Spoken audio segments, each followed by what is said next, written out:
begin with 1881, and Chester Arthur is president.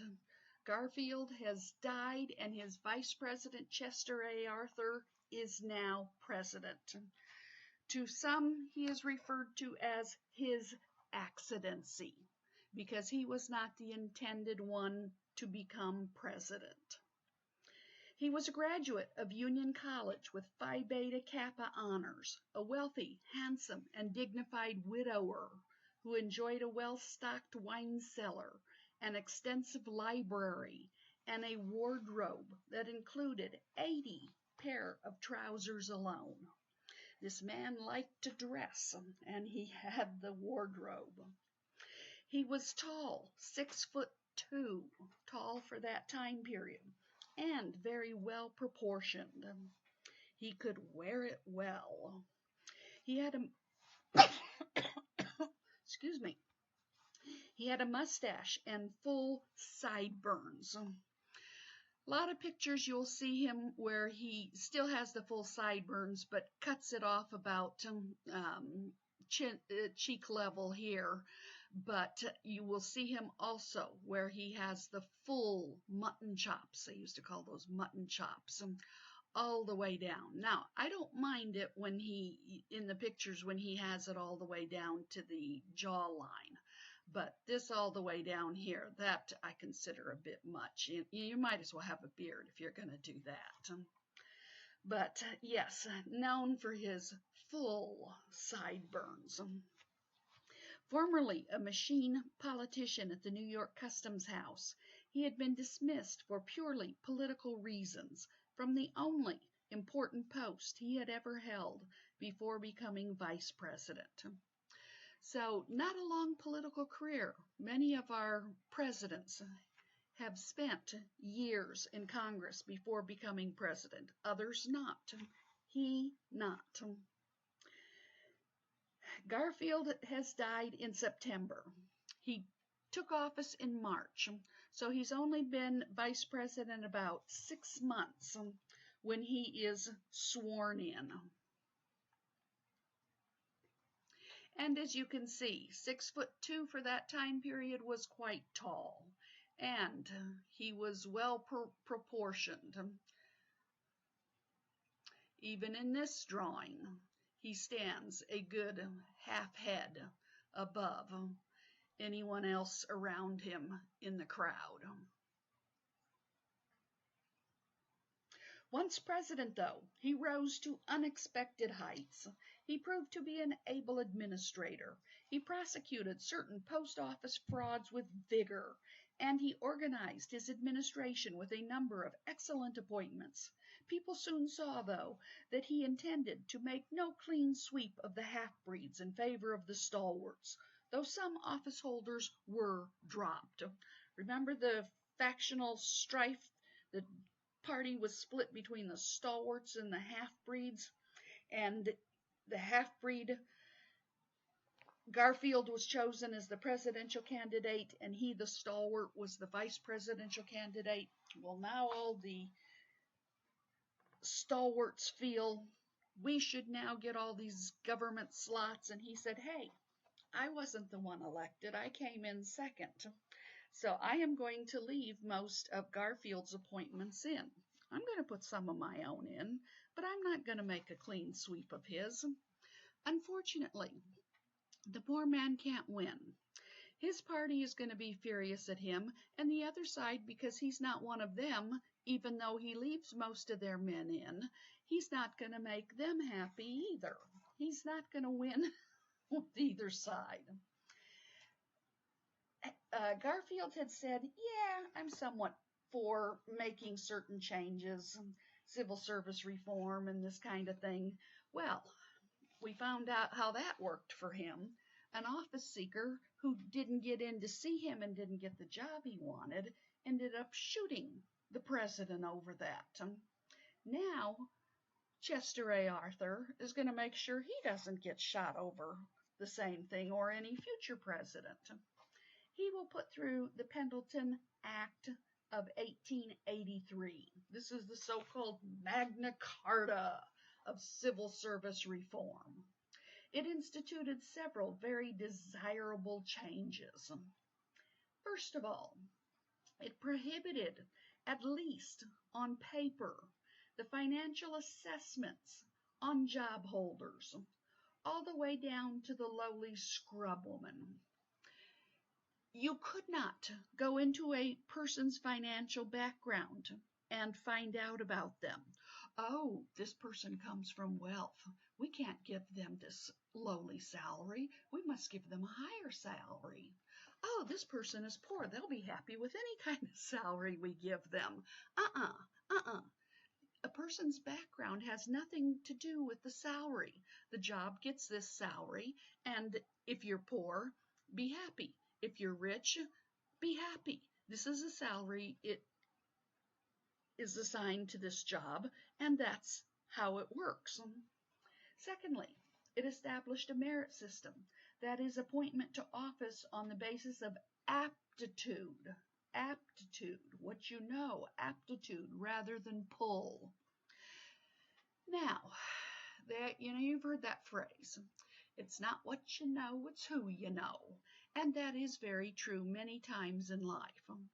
But what you know is also very important. And Arthur said, we can't have incompetence in here just because you're Senator Fred's nephew doesn't mean you can do the job and should have the job. I want to know that you can do the job. So we want to know your aptitude, not just your pull, your political pull. So how am I going to know your aptitude? Third, it set up a civil service commission, which was to administer open competitive examinations to applicants for posts in the classified service. But offices not classified by the president were still the footballs of politics. So you want a classified position in the government? Take an exam. If you can pass the exam, you've got the job. If you cannot pass the exam, you cannot have the job. Well, it's a Republican president and I'm a Democrat. Can I have the job? Doesn't matter what your party is. Can you pass the exam? Then you've got the job. By 1884, Arthur had classified nearly 14,000 federal offices, or about 10% of the total. Succeeding presidents added substantially to the classified group. By the middle of the next century, meaning the middle of the 1900s, about 90% of the federal offices were blanketed under the civil service system. Post office workers have to take an exam. That exam is going to be different than if you are a civil engineer and you want a government job going around inspecting bridges, other road construction after tornadoes, after earthquakes, after hurricanes to see if they are still roadworthy. You, of course, aren't going to have the same exam because there's different skills for being someone working in a post office than someone working to see if structures are suitable for driving over. I am assuming if you wanted to work in the post office, they want to know if you're good with numbers because you got to learn zip codes and all of this type of things. Whereas if you're going to work with bridges and structures, they're going to want to know if you're good with architecture and all of that type of things. So, can you pass the exam? You've got the job. Today, 90% of jobs fall under the civil service system. So presidents can come and go, and you can still continue in your job. There are still those that are handed out by the party as rewards, such as ambassadors. Joseph Kennedy, our former President Kennedy's father, How did he get his job as ambassador to England? By his political pull and his constantly nagging on FDR. Finally, FDR, to get, I think probably to partially get rid of him from his nagging, said, fine, I'll send you to be ambassador to England. So there are still positions that the party, the president, can hand out, but 90% fall under the civil service guidelines. So if you want a government job, do you go and harangue the president? Do you shoot the president over it? No, you pass the exam. You go through the civil service system. The second great area that Arthur was interested in was that of naval reform. Come on. Oh, sorry, I needed to have shown you this. Missed it. The Pendleton Act of 1883, and we even have a stamp commemorating it. 1883 and its 100-year anniversary, 1983. Not so long ago, we were still using only a 20-cent stamp. And artwork, cartoon of the time period, civil service, Freedom League, no, Reform League, Freedom League, Reform League, I think that's Reform League. Civil jobs for ability, down with the spoils system. The spoils system was where you just handed out jobs to political supporters. The merit system for all government jobs. Yes, that is what the Pendleton Act produced.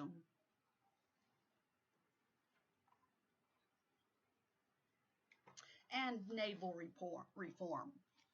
America's worm-eaten Navy still carried on its roles the pre-1812 wooden USS Constitution. It was also urgently in need of modernization. The Civil War fleet was a collection of floating washtubs. It had been allowed to rust and rot away as the nation concentrated on internal expansion. With only 2 iron ships, the Navy was far inferior to the iron and steel navies of the major European powers. After the Civil War, we weren't worried about which foreign powers would be invading us. We were busy trying to reconstruct, put our nation back together, expand westward. And so Navy was not big on our minds. The USS Constitution had been built back, I think it was 1793 or something like that, in the very late 1700s, and had been used in the War of 1812. It got the nickname Old Ironsides. Maybe that's what you know it as Old Ironsides. Its official name is the USS Constitution. In one of the battles, it was made of such solid oak wood that it was said that the British cannonballs were just bouncing off the sides of the Constitution. And someone remarked, look at it, it's got iron sides, like it was made of metal. And since that time, one of its nicknames is Old Ironsides.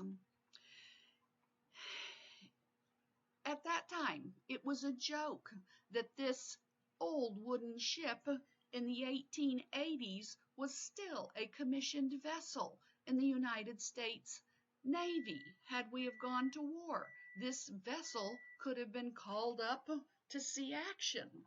Because we only had 2 metal ships, all we had was these old wooden ships.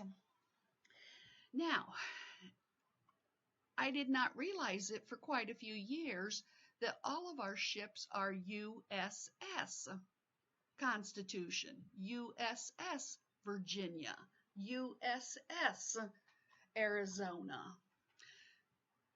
I just thought they were the U.S. Constitution.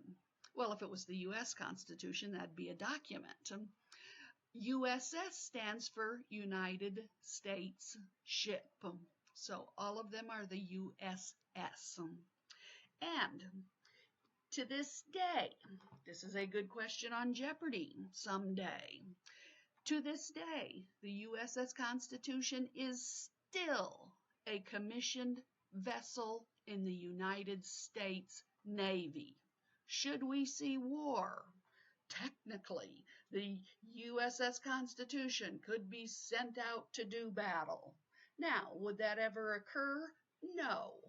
It is mainly a floating museum at this stage, but it is still a commissioned vessel. It sits in Boston Harbor, and should you want to see it, go to Boston after you've visited Faneuil Hall and Paul Revere's home and all the other things. Go down to the wharf and take a tour. You will be given a tour by the Parks Department, and it will be Navy personnel in Navy uniforms that give you the tour, because it is a commissioned Navy vessel. It still does certain activities. It does not sit docked there year-round.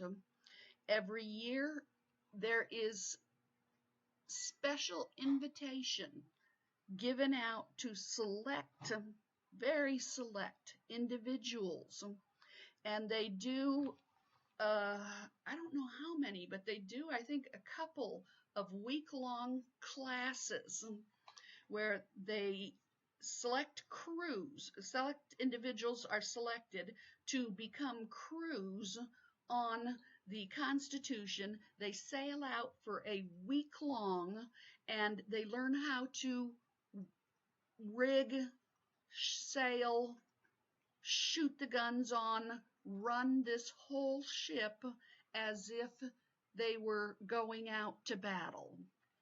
And it's a team building exercise, and quite a privilege for young cadets or West Point or whoever, whatever school they come out, or individuals, to be selected to do this 1 week exercise.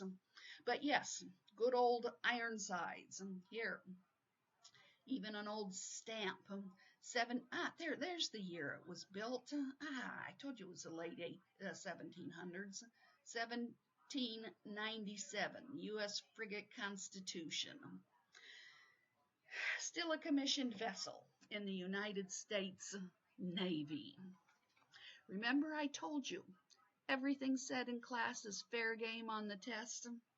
Not only will you know this for Jeopardy someday, that's a good extra credit question. Hey, is the USS Constitution still a commissioned vessel in the United States Navy? Yes, it is. After prolonged debate, Congress in 1883 reluctantly appropriated money for 4 new ships. This would become the nucleus of a modern steel navy. Succeeding administrations would add more and stronger warships. By the time the Spanish-American War broke out in 1898, our Navy would rank 5th amongst the world's navies, and it was able to give an impressive account of itself. Shh. Shh. The achievements of Arthur's were such that he fully merited a nomination in his own right. But having angered both factions, he was turned out to pasture in 1885, and the next year died of a cerebral hemorrhage. And on D2L, you will read about a little known fact. The whole time Chester A. Arthur was president, he had a disease that the nation was not aware of. Curtis, is that you? He had a kidney disease known as Bright's disease, and he could have succumbed to it at any time. But having the president already had passed away, he did not want the nation to know that at any time he could also pass away. Now, what ifs don't exist in history. Had he have run for the presidency and won another term, would he have survived, or would he have died 18 months later as he did? Once again, what ifs don't exist. But he died of a cerebral hemorrhage rather than kidney disease. But did the kidney disease help exacerbate the situation and cause the cerebral hemorrhage? I don't know, but he dies 18 months after leaving office. And his birthplace came from rather humble beginnings here.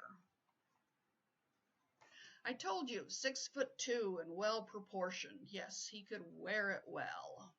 Here you have some of the shorter sideburns, not that huge long mutton chops.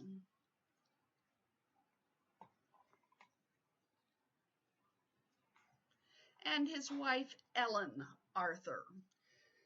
She dies just before he comes into the White House. And as a young man, he's always like that. Big sideburns there.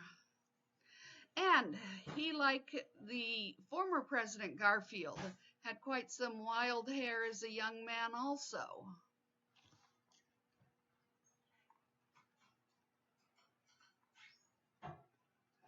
Because he had no wife to serve as First Lady, while he was in the White House, his sister, Mary, served as his First Lady.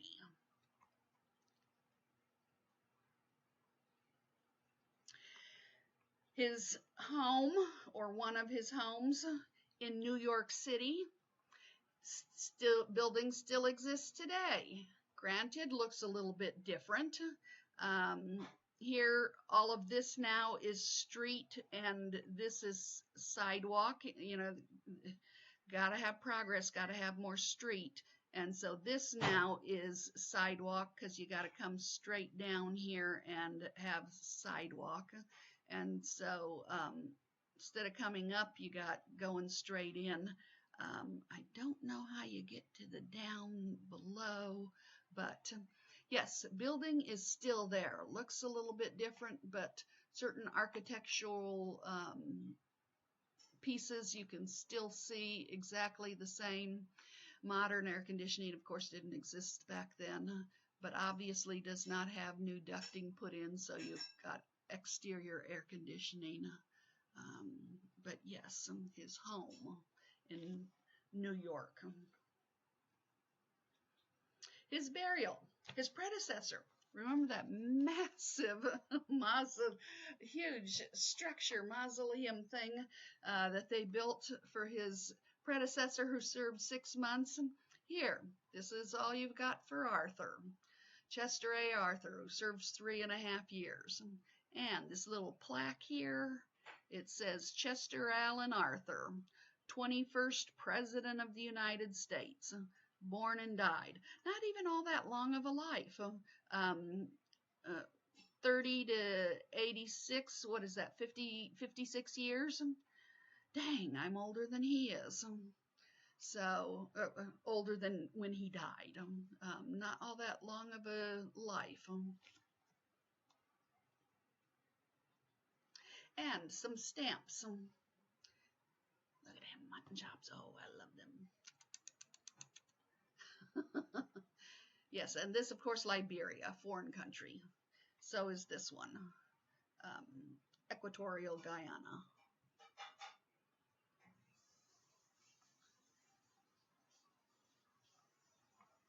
And the next election. And I need to switch notebooks here. Election of 1884. The Republicans nominated James G. Blaine, who was blessed with almost every political asset except a reputation for honesty, after the corruption of Grant and the nation being so upset, we finally had Hayes, who was honest, and Garfield and Arthur, who ran honest administrations. You'd think that they would have continued with an honest man. No, he's blessed with every political asset except a reputation for honesty. The Democrats, encouraged by the nomination of a tainted Republican, believed that they could win with an outstanding reformer. This they find in Grover Cleveland, a lawyer of 49 years old. He had rocketed from being mayor of Buffalo to governor of New York to the presidential nomination, all within 3 short years. We have had a couple like that. People are going, Cleveland who? No political background per se. The same thing will be said when we get to Woodrow Wilson, president of Princeton University, governor of New Jersey for 1 term, to presidential nominee. Wilson who? Same thing here. Mayor of Buffalo, governor of New York, bam, presidential nominee. Cleveland who? He was known as the Reform Governor. It was said of him, they loved him for the enemies he had made. Strong men make strong enemies, and Cleveland, the unowned candidate, had made enemies of the right kind, including the unsavory political bosses of Tammany Hall. You couldn't buy Cleveland. There we go. And Grover Cleveland, his running mate, Hendricks. And, of course, he's trying to line himself up in the best of company with Jefferson, Washington, and Jackson. As the campaign progressed, Democrats called their candidate Grover the Good and Blaine the Tattooed Man. But probing uncovered a report that Cleveland had been involved in an affair with a Buffalo widow. Buffalo meaning Buffalo, New York. A illegitimate son had been born to this widow. So being involved with her meant more than just dating, apparently. And this son was now 8 years old. Although several other men had also been seeing her at the same time, Cleveland had forthright assumed full responsibility and had made financial provisions for the child. Was he the father? This was before blood testing. This was before DNA. No way to know other than, well, does he look like me? But that is not always a true test. He may have looked like the mother's side of the family. But he stepped up and said, I was, quote unquote, seeing her as well as other men.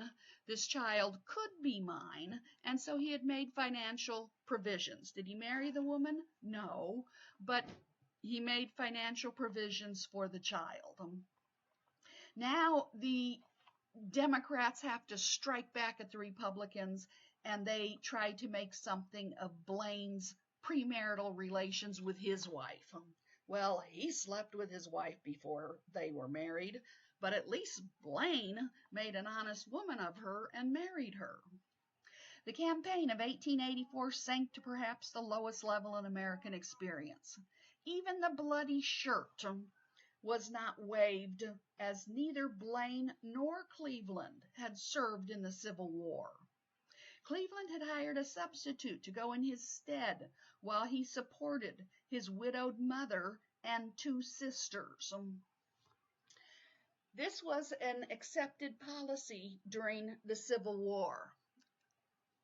Cleveland's father was already deceased, and so his mother was a widow, and there was a couple of sisters who were unmarried, living at home. I don't know what ages they were. And his brothers had already gone off to war. If he, who was now conscripted to go, had have gone and served, and his brothers died in battle, and he also died in battle, who would take care of the mother and the two sisters? This was before Social Security. This was before any kind of government aid. Only family took care of family back then. If there was no family, who was going to take care of the widow and the sisters if all the menfolk were dead? And so the law said if you were the last man in the family, you could pay a substitute to serve your military duty for you. And so his family paid $300 for a substitute to go in his stead. So he is not a military man, and they cannot whip up the veteran vote for the Democratic cause. Neither can Blaine, the Republican nominee, whip up the bloody shirt, the veteran vote, because he had not served. Blaine was the only candidate nominated by the Republicans from Grant all the way through McKinley, from 1868 all the way up to 1900, who was not a Civil War officer. Well, jingles of the Republicans against Cleveland were, Ma, where's my pa? Gone to the White House, ha, ha, ha. Now, in the cartoons of the time period, of course, it looks much more pathetic if this is a baby that he's abandoned. This child was 8 years old at that time. It was not a baby. I want my pa! But it's going to look much more pathetic if it is a baby. And Blaine, I gotta say, as far as looks goes, he is the looker, not Cleveland. Cleveland was definitely not a looker. But then you don't pick someone for their looks. He was known for dishonesty, whereas Cleveland was known for honesty. If you wanted an honest president, Cleveland was your choice, not Blaine.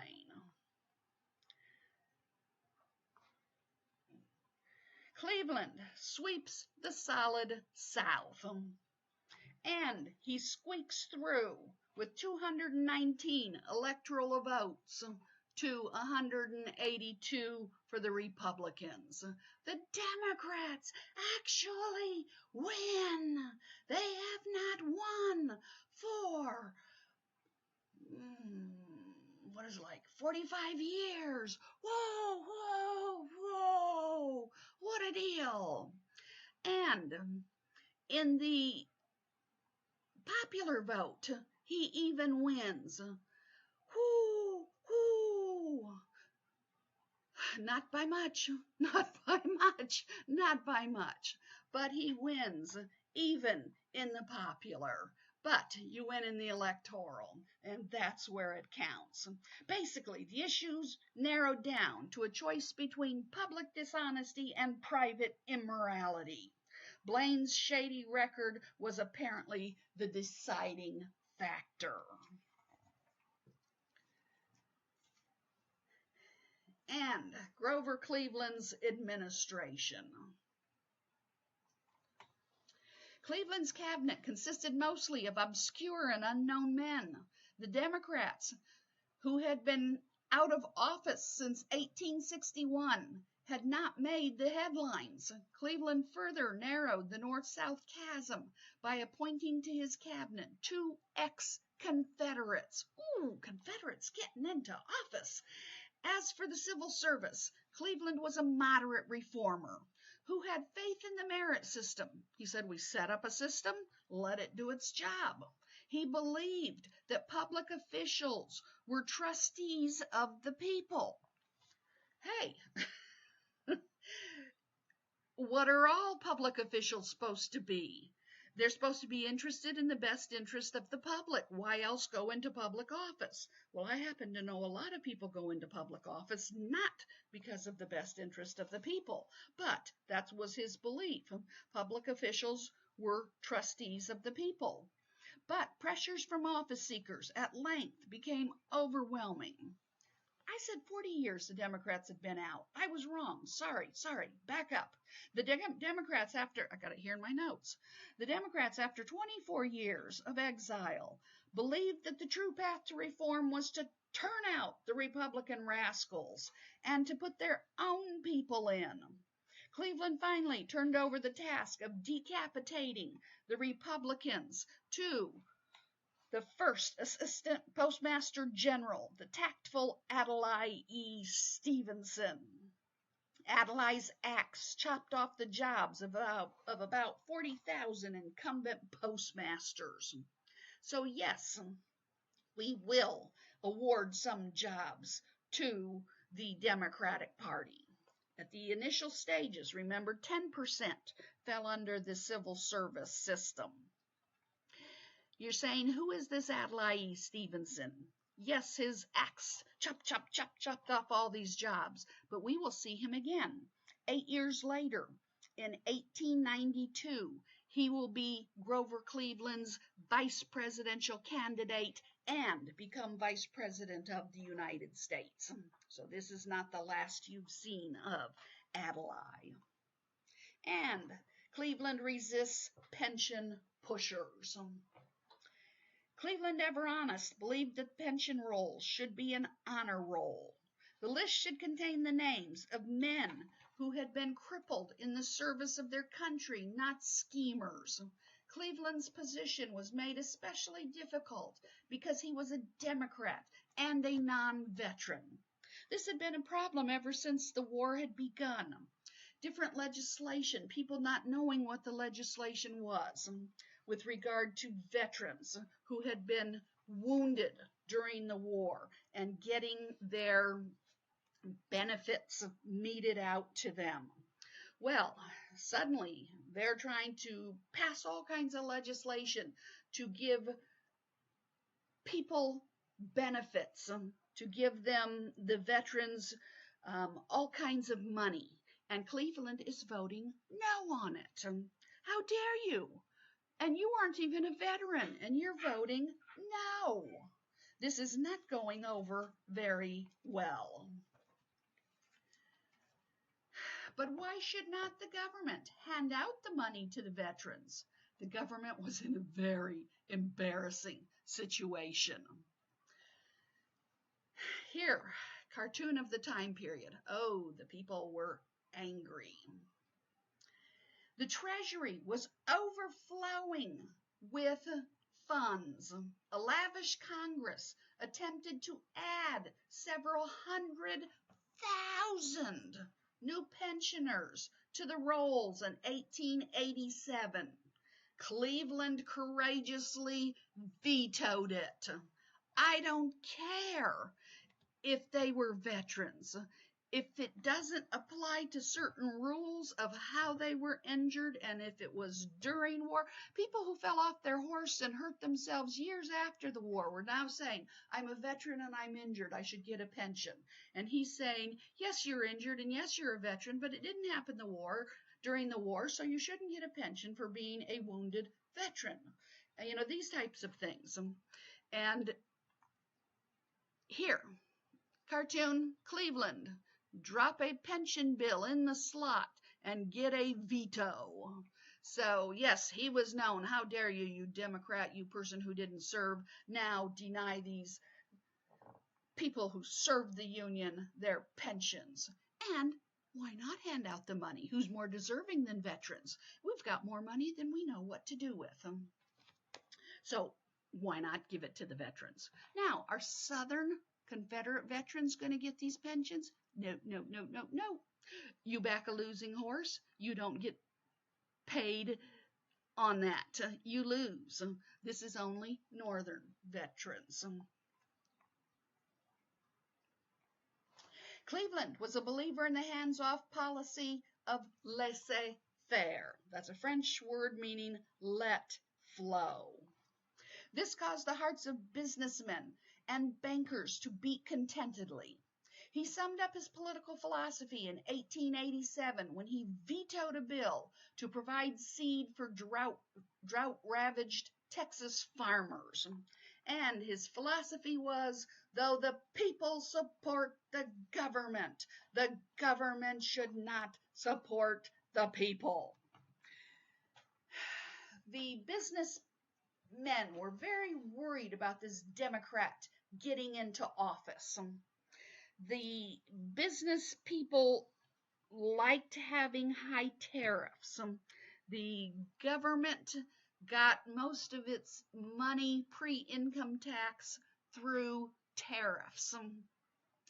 And this is the tax being charged on goods being brought into the country. If there is a high tariff, it protects American industry.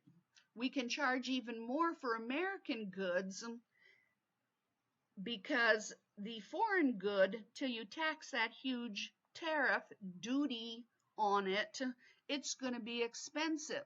So I can, as long as my price is just a touch under that imported good, people are going to buy the American good.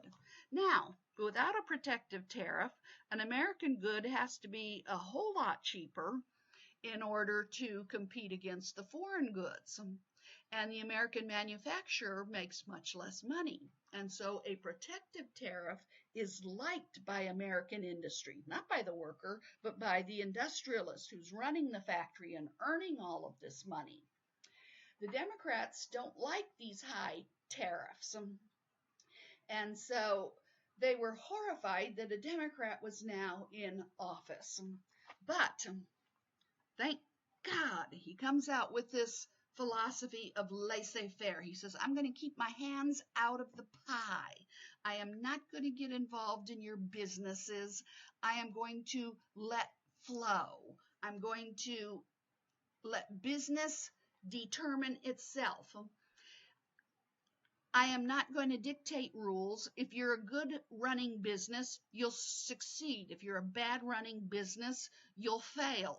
So the marketplace will handle itself. Oh, the Republicans all go, thank heavens he's going to leave us alone.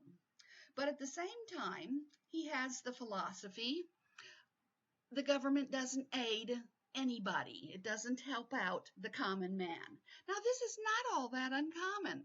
In past depressions and in past situations, the government has never bailed anybody out. When you were in a dire situation, your family helped. Your church helped. Your community helped. People were not disconnected like we are today.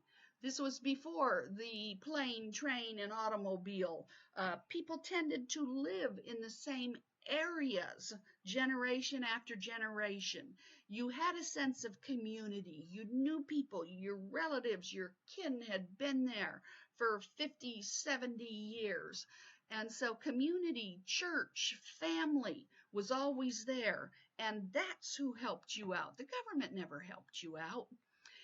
It would not be until finally in the 1930s, when the Great Depression hit, Hoover and FDR began using government money to bail out individuals, to bail out businesses.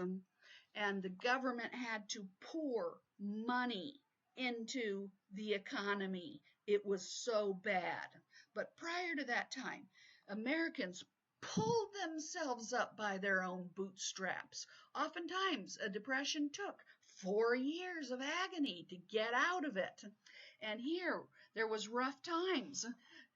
Texas was having drought, and the farmers said, just give us money for seed. We had to eat up all of our wheat, grain, whatever it was that we set aside for seed for the next year because we were hungry. We had to eat that up. Just give us seed money.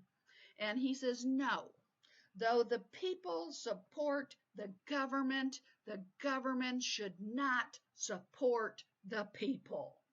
Remember that. That is important. That is American philosophy through and through, and that is Grover Cleveland through and through. All right, I said he believes in laissez-faire, but that does not mean that he is not interested in a lower tariff.